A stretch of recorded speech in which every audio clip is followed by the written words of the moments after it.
It's a special day. Mom finally let you leave the house to go with your dad to the grocery store. Walking through the dairy section, your dad stops to grab some milk when he points out the side of a milk carton to you. There's a picture of a girl and some words written around it. You don't know how to read yet, but intrigued, you take a closer look. That's when you realize that not only is the girl in the photo familiar to you, she is you. You want some? No, just coffee for me, thanks. Oh, right. Still no luck finding the little guy? No, Bean has never run away before. I'm worried about him, and I'm not sure what to do. Hey, why don't we try putting his picture on the milk cartons? Milk cartons? I don't know, Grill. I don't think they do that anymore. Well, when was the last time they did it? I don't know. Seems like a good way to spread the word. Why'd they stop? I don't know. Well, do you think it ever worked? Honestly, I don't even know if it ever existed. Listen, buddy. I'm hearing a lot of I don't knows right now. And I'm gonna be honest, it's not a good look for you. So why don't you go figure this thing out and do one of your little videos, okay? Take your mind off of things for a bit. Yeah, you know what? You make a good point, Grill. That's the spirit, buddy. Okay, so why was the face of a child put on a carton of milk in the first place? To answer that, we have to go all the way back to 1982 in West Des Moines, Iowa, where the life of a 12-year-old paperboy and those who love him were changed forever. Johnny Gosch was used to having his father's help with his paper route, but on the night of September 4th, Johnny told his father that he felt he was old enough to do the job on his own. His dad didn't agree and told him to wake him up before he left in the morning and he would come along. Matter settled, right? Unfortunately, Johnny was determined to prove himself.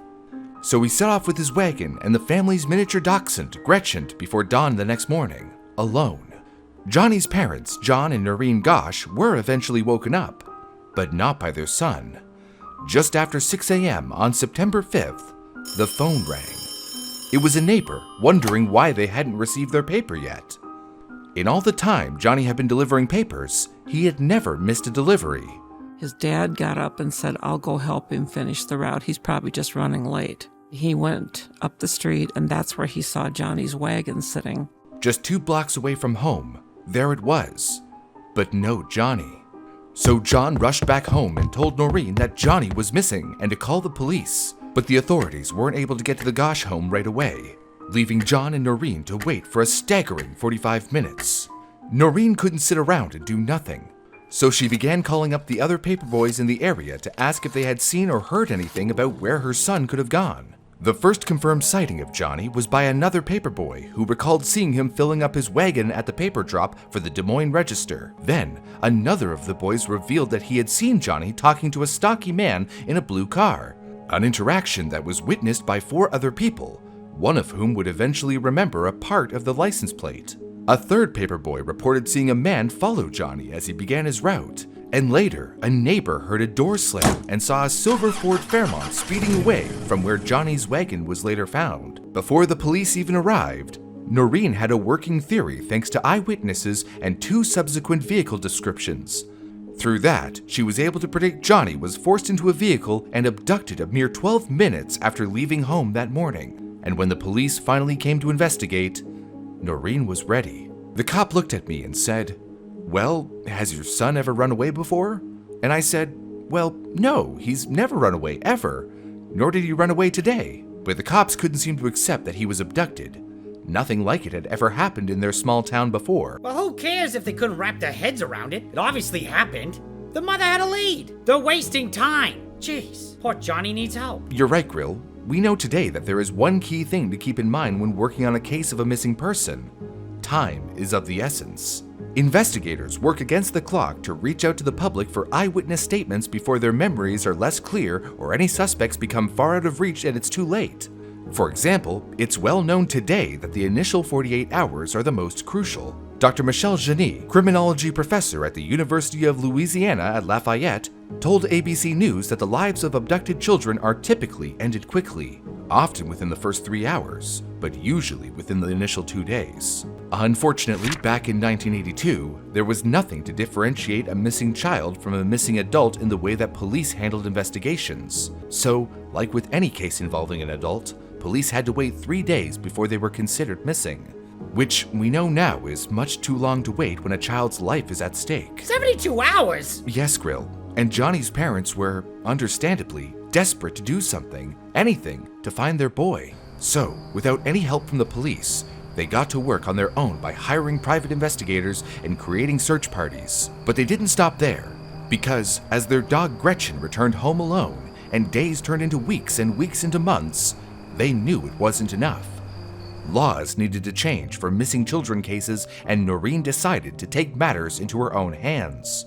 I wrote the Johnny Gosch law at my kitchen table. Wait, the mom actually wrote a law to help find kids? That's right. Noreen was so frustrated with how police handled her son's case that she wrote and lobbied for a bill to differentiate between adult and child missing person cases and ensure immediate police response for missing children. She also established the Johnny Gosch Foundation to raise awareness about sexual predators. Wow, super mom right there. And her work paid off because They found Johnny? No, I'm sorry to tell you, Grill.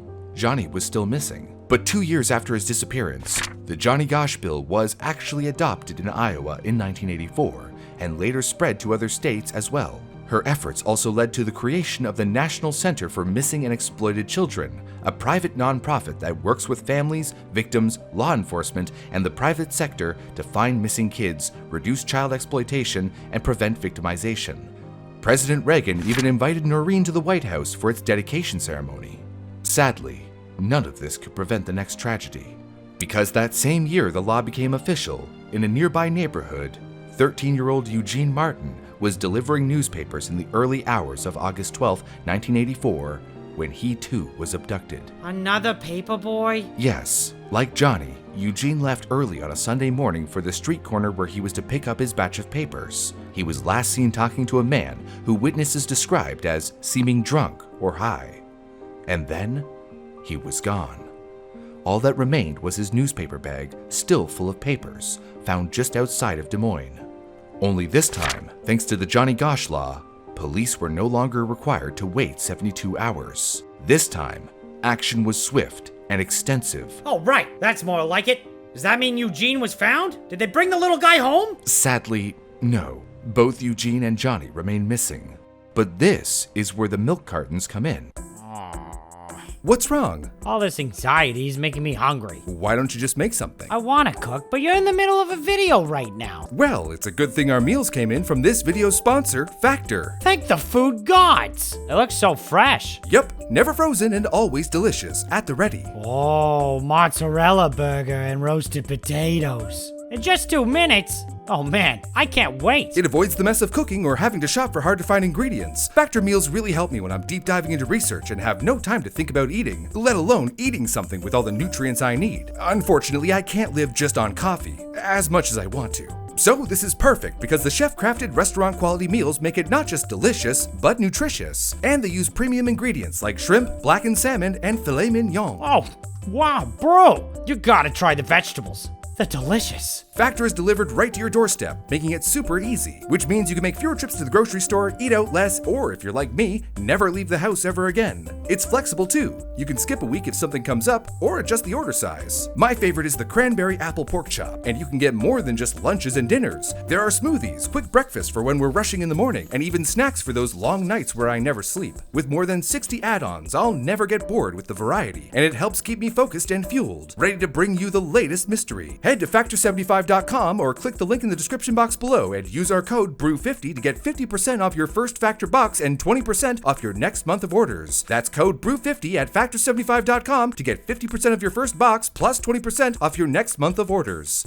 Now, going back to where the milk cartons come in. With all of the work Noreen and John had done to get the word out about their son's disappearance, cases of missing children overall were receiving more media attention than ever before across America. But they wanted to get the word out in a way that people wouldn't be able to ignore by changing the channel or simply switching it off. And it was Eugene's disappearance that prompted something bigger to be done. You see, waxed paper cartons started becoming the more popular way to carry milk in the 1940s, and by the late 1960s, they had almost completely overtaken glass containers. The sides of these cartons proved to be the perfect space for companies to use for marketing, so they were often filled with advertisements. Eugene had a relative who worked at the Des Moines local Anderson Erickson dairy who, along with his boss, came up with an idea to fill their usual marketing space on the sides of the cartons with photos and brief information of both of the missing boys. They ran this idea by Johnny and Eugene's families, and, desperate to continue spreading the word and bring their boys home, they agreed.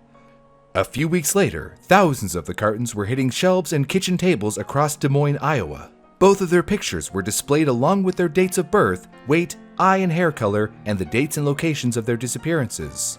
Below that, the public was asked to contact the National Center for Missing and Exploited Children if they had any information. The initiative was doing what it set out to, and it wasn't long before news spread to neighboring Midwestern towns, who also made the decision to switch from their regular advertising to sharing photos of missing children. In November 1984, Walter Woodbury of Hawthorne Melody Dairy in Whitewater, Wisconsin, saw milk cartons featuring missing children's faces during a business trip to Des Moines. Inspired by this idea, he proposed it to the Chicago police chief, who supported and embraced the campaign for their entire city. The police department would select 2 photos to be displayed on the cartons each month, with an estimated circulation of 2 million cartons. This initiative officially debuted in Chicago in January 1985, gaining nationwide attention through features in multiple national news outlets. A few months later, future California State Senator Stephen Glazier read about it and launched a statewide campaign in California, with nearly every large dairy in the state adopting the practice. And by March 1985, 700 out of the 1,600 independent dairies in the United States had started featuring photos of missing children on their milk cartons. The trend had spread nationwide. One of the children to first make the rounds on the side of a milk carton throughout the whole country was 6-year-old Etan Patz, who lived in a Soho apartment in New York City with his family. Every day on his journey to school on the other side of town, Etan would be accompanied 2 blocks to get on a city bus. He had been asking his parents for a while if he could take the bus to school by himself, which they always refused, since he was so young. But on May 25, 1979, they made a decision that would come to haunt them forever. Etan's parents allowed him to walk the short distance to his bus stop alone, but sadly, he never made it there. Since Etan's teachers at school just figured his parents kept him home sick and didn't report his absence, it wasn't until Etan didn't return home from school that his parents realized that he was missing and called the police. The critical early hours of his disappearance were lost. Still, an extensive search took place throughout the city over the following weeks, but no sign of the little boy turned up. Years later, still with no leads as to what happened to him, Etan's disappearance reached large audiences across the nation through milk cartons. And because he was abducted in 1979 and was the first to be shown on the milk cartons nationally, many attribute him to be the first missing child to appear on them as a whole, not knowing that it was in fact Johnny and Eugene and that dairy in Des Moines, Iowa, that brought the campaign to life in the first place. But as the Missing Kids Milk Carton campaign quickly spread across the United States and even into other countries like Canada, Australia, and the UK, it brought with it a significant amount of controversy. Really? What could possibly be controversial about finding missing kids? Well, first off, it's said that people thought the initiative was racially biased and claimed it featured more white children than any other race.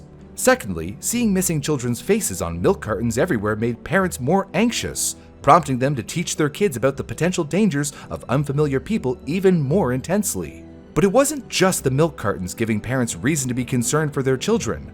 Photos of missing children, accompanied by the question, "Have you seen me?" were featured on pizza boxes, grocery bags, and junk mail envelopes. And comics and children's books also joined in to tackle the matter, with Lois Lane investigating missing kids, while the Berenstain Bears warned about stranger danger. Civic groups even started fingerprinting kids and creating kits for parents to give to the police if the worst happened. And to add another layer of safety, children were taught to ask for a secret word from anyone sent to pick them up when their parents were running late. As a result, a number of experts, including renowned pediatrician and author Dr. Benjamin Spock, connected this constant reminder to a rise in anxiety in children. But in reality, stranger danger wasn't the main source of abductions. It doesn't happen very often, but they're certainly the cases that capture our attention because they strike at our worst fears, said Robert Lowry, a vice president at the National Center for Missing and Exploited Children. Despite the media's focus on stranger abductions, research found that most often, kids who went missing were runaways or were taken by someone they knew. And according to the U.S. Department of Justice, a one-year period saw 797,500 children reported missing in the U.S., Among these, 203,900 were family abductions, 58,200 were non-family abductions, and only 115 were stereotypical kidnappings involving strangers or slight acquaintances with severe outcomes like being held overnight, transported long distance, ransom demands, or the intent of keeping the child permanently. Personally, those numbers are still a lot higher than I am comfortable with. But I see what you're saying. Everybody was so scared of the boogeyman when the chances of meeting him round the street corner were comparatively low. It seems that way, Grill. So was any of this even worth it? How many kids did the milk cartons actually save anyway? Well, there really wasn't any way for the exact success of the cartons to be measured, since no one kept any hard records. Though the awareness the whole campaign brought about it was beneficial, the amount of children rescued due solely to its efforts are thought to be staggeringly small. Oh. Even though I was unable to find any concrete numbers, Barbara Huggett, the director of research for the National Child Safety Council, said in a 2010 interview, what it did most was build awareness worldwide, but added that of the 70 missing American children featured on milk cartons, only one was found alive. One? Yep. Only one? Yeah, I'm afraid so. That's insane! Do we know who it was? As a matter of fact, we do. Bonnie Lehman. And hers is quite the crazy story. When she was very young, Bonnie's parents divorced, and following a custody dispute, she was placed in the care of her father. But when she was 3 years old, her mother and stepfather kidnapped her from her home and fled. Ah! That's right, Grill. And they didn't just take her to a different city or even state. Nope. They took Bonnie to live in a remote shack in the woods in Saipan, a small island off of Guam. What? After a year in Guam, they moved to Hawaii, where they continued to lay low. We stayed inside all the time in Hawaii. I recall maybe 1 or 2 times being outside, Bonnie later said. Poor little Bonnie was never permitted to leave the house or receive any sort of education. That's awful! And in order to keep their secret, it wasn't long before they needed to move again. And next up was Colorado. It was there that things started to become a little more relaxed, and Bonnie was allowed to leave the house and go next door and play with the neighbors. Then, at 7 years old, she was overjoyed when her stepdad brought her to the grocery store with him. And in the dairy aisle, that's when it happened. The event that would give Bonnie a chance at a better life. He grabbed the milk. He was like, hey, do you know who that is? Hey, you're famous. And I saw myself and I was like, ooh, is that me? And he was like, hush, hush. Bonnie, having never learned to read due to her lack of education, had no idea what the words surrounding the picture meant. He bought the milk, brought it home, and when it was finished... Wait a second. The stepdad not only pointed it out to Bonnie so she could see it, but he bought it and brought it home with them? Yeah, safe to say he had gotten a little too overly comfortable. Overly comfortable? I'd say cocky is more like it. Nevertheless, when the carton was finished, he asked Bonnie if she wanted to keep it. She was so intrigued by how her picture ended up on a carton of milk that she, of course, wanted to keep it. So, he gave it to her to cut out and have as a keepsake, but only on the condition that it remained a secret and that she hide it in a safe place. I remember cutting it out and being like, whoa, and staring at the picture. She stashed it away in her Barbie case for safekeeping, which she accidentally left at the neighbor's house during her next and last visit. The neighbors discovered the picture, realized Bonnie was a missing child, and immediately contacted police. Oh, right on! Within hours, police showed up and Bonnie was taken away to be returned to her father. Though she didn't remember him, she eventually settled into her new life. I believe that I am who I am because I was on a milk carton, and I was found, and I had opportunities with my dad growing up that I might not have had with my mom. I was able to live a great life, and I'm grateful for it. But whatever happened to the boys who started it all? Johnny, Eugene, little Eden? Sadly, their stories didn't have such happy endings. Eugene Gosch, Johnny's mom, claimed that Johnny visited her at her apartment in the middle of the night in March of 1997 and spoke with her, asking for her help to bring his captors to justice. She never claimed to see him again after that, but continues to believe that he's still alive out there, somewhere. Noreen even wrote a book in 2000 called Why Johnny Can't Come Home, where she outlines her findings through her personal investigations into his disappearance and her understanding of what happened to him. And sadly, there was never another trace of Eugene Martin after the day he went missing.